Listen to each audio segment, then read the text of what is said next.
Russell viper আজকে কিছুই রাখবো না, বাইরে দূরে সব শেষ করলাম। আজকে বাইরে দূরে শেষ করলাম।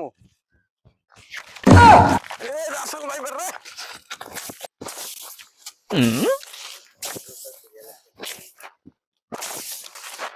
শালা বুঝছে? জঙ্গলে আইছে একটু খাওয়ার লাইগা বিড়ি নাই? মানুষের যন্ত্রণা থাকান গেলাম সাপ মারার আর জায়গা ছিল না লাঠি নিয়ে আমার সামনে যাইতে হবো শালার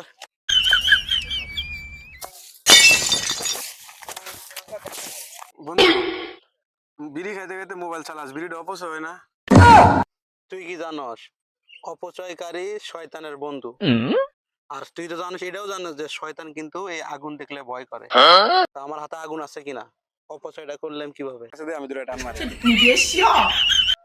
তুই এটা বিড়ি তো খাবি তাই না তা এত বাহানা দিস কে বিড়ি খাবি খা কবি তো ভাই বিড়িটা ডাইরেক্টলি কবি যে আমি বিড়িটা খামু খা দে ভাই, দে ভাই, তোর মতো স্বেচ্ছ তো থাক তোর মনটা এত বড় বস্তু, আমি বন্ধু আমি বুঝতে পারি না। I think wrong.